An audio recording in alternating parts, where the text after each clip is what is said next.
E uma terceira dimensão qualitativa desse processo, né, é a questão da heterogeneidade social, que é muito característico de países, digamos assim, atrasados. Não é que no capitalismo avançado tudo seja ótimo, né? É que as desigualdades são de fato menores, tá certo? Além das desigualdades serem menores, as formas e as relações de trabalho também são de natureza diferente, né? Nós não temos a sobrevivência dessas relações atrasadas, das formas de emprego precárias, tá certo? Atingindo uma massa tão grande de população como atinge no Brasil e em outros países, né? Então, para sintetizar, políticas, Estado, né, são para corrigir essas dimensões. Uma dimensão quantitativa, né, e essas três dimensões qualitativas, a meu juízo, é claro que alguém poderá ver outras ou discordar dessas, né? Como fazer isso, né? Como fazer, na verdade, a tarefa de acelerar e superar. São duas tarefas simultâneas, né, que eu acho que são cruciais. Não adianta só acelerar, né, e não adianta tentar somente superar, né? Essas questões têm que andar juntas. Nós temos um exemplo bastante interessante, né, do que foi o período desenvolvimentista no Brasil, dos anos 30 aos anos 80. Onde nós aceleramos. Eu diria, menos mal que aceleramos, né? Podíamos não ter feito nada, né? Mas o acelerar, né, não implicou em superação em vários campos. E não é só no campo social, né, no qual você teve uma piora da distribuição de renda, é em outros campos, nos campos tecnológicos, nos campos financeiros, etc., né? Então, nós temos que usar o Estado, né, como uma alavanca desse processo. Em que direção? A primeira questão que eu gostaria de tornar realmente mais problematizar um pouco aqui, né, é dizer exatamente para vocês o seguinte: eu vejo, né, talvez com olhar de economista, né, portanto equivocado de certo ponto de vista, eu acho que eu não estou, uma certa contradição entre a ideia de acelerar e superar. Elas podem ser compatíveis, mas elas não necessariamente são compatíveis. Eu acho que esse ponto é um ponto importante. Portanto, o desafio, né, crucial do ponto de vista da política, na verdade, é harmonizar, né, a superação, né, e a aceleração. Eu vejo assim, né? Vou dizer como, né? Quais seriam, digamos assim, as tarefas essenciais, né, dessa ação que eu chamo ação estratégica, né? A primeira grande ação estratégica, digamos assim, do Estado, desse ponto de vista, da superação e da aceleração, é a ampliação da oferta de bens econômicos estratégicos, né? Isso é uma questão absolutamente crucial, né? Nós não podemos imaginar que o mercado, né, que a sociedade mercantil capitalista dará conta da oferta de alguns bens econômicos estratégicos no Brasil, tá certo? Do tipo infraestrutura, por exemplo, né? E me refiro aqui especificamente à infraestrutura econômica, né? O Brasil tem uma infraestrutura econômica sucateada, né? Este é um desafio crucial, né? Provavelmente vocês vieram aqui todos, né? A maioria de vocês veio para cá de avião, né? Precisa falar de mais coisa para ver o que é um aeroporto brasileiro? É isso, né? Isso é um bloqueio fundamental. A energia é um bloqueio fundamental. Então, se nós queremos, né, superar nosso atraso, acelerar o crescimento, nós temos que resolver isso, e isso não se resolve do ponto de vista estrito do cálculo capitalista, porque boa parte desses investimentos não tem retorno seguro e certo, né, digamos assim, com a rentabilidade, né, que é, digamos assim, requerida pela atividade capitalista, né? Isso requer, né, uma ação decidida, estratégica do Estado, né? Segunda questão, que é extremamente importante, é a ampliação da infraestrutura social, da oferta de bens públicos, né? Aqui me refiro especificamente, de novo, né, a, digamos assim, a bens que jamais foram produzidos, nem serão produzidos, tá certo, pela atividade mercantil capitalista, porque ela é incapaz de fazer isso, né, com os critérios de retornos prevalecentes. né? Me refiro à educação, saúde, moradia, transporte público, tá certo? Alguns desses bens públicos, tá certo? Que são essenciais e que não podem ser olhados pelo critério do retorno estrito sensu privado, né? Portanto, eu acho que são duas ações estratégicas e uma terceira, né, que seria a questão da regulação.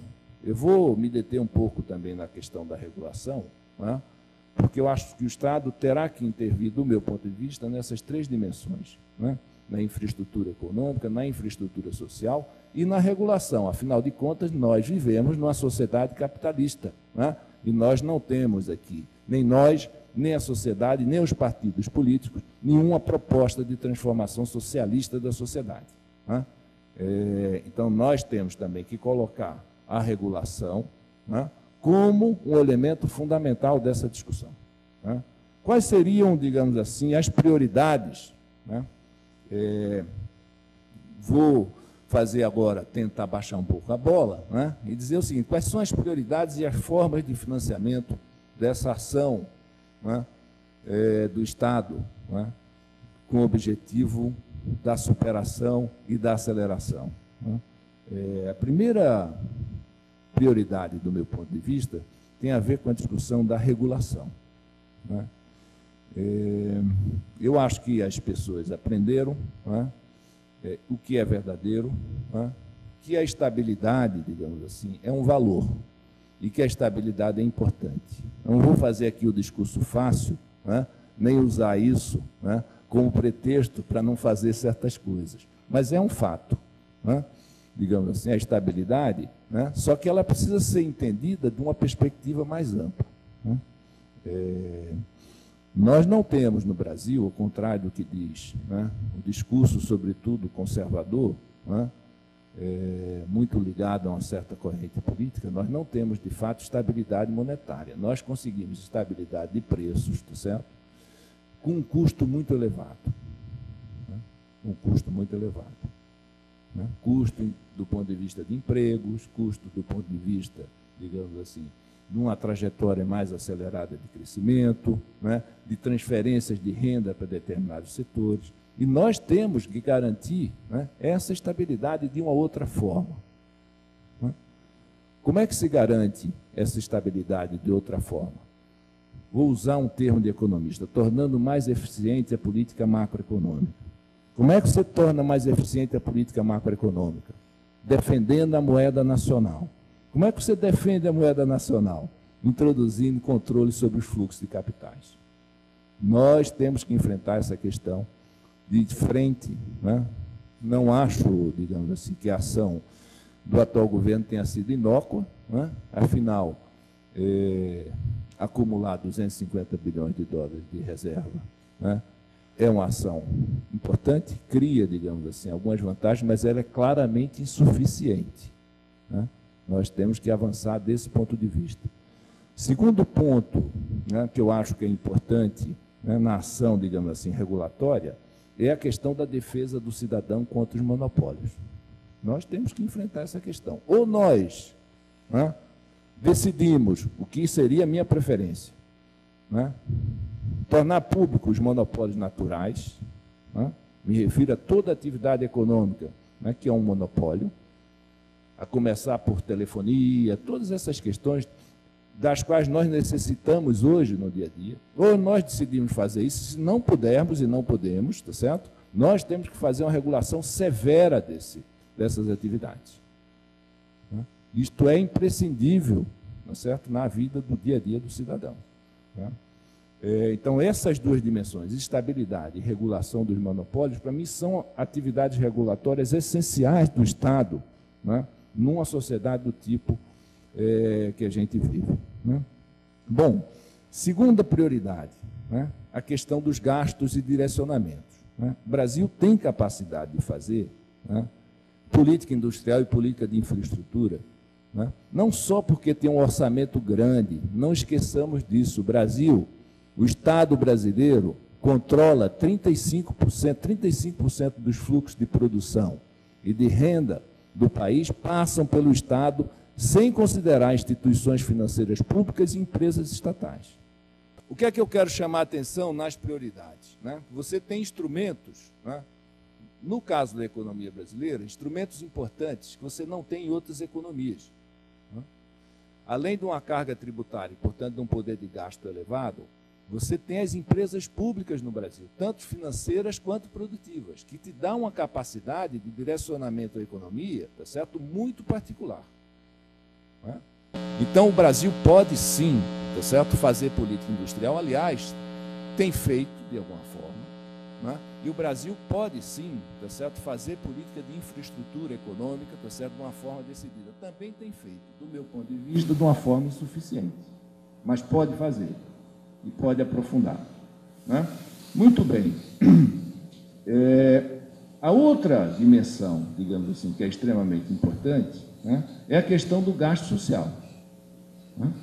Não basta assegurar as condições de reprodução, de aceleramento, de aceleração, né, e de superação dos nossos problemas da ótica econômica. Nós temos que ir para o gasto social. E aqui, né, vou falar o que eu acho. Né? Não adianta dizer que não há contradição do ponto de vista do gasto social. Há sim. Né? Há contradições importantes, né, na escolha da ação do Estado. Nós temos feito uma política, né, excessivamente dependente de transferências. Né? Esse é que é o ponto. Eu não sou contra as transferências. Né? Eu não sou contra. Mas nós temos que pensar, né, que nós temos, né, uma carga tributária de 35% do PIB, né, que nós vivemos numa sociedade complexa, cheia de contradições, que provavelmente a sociedade não aceitará, né, a ampliação dessa carga tributária, e que nós temos que fazer escolhas do ponto de vista do gasto. Certo?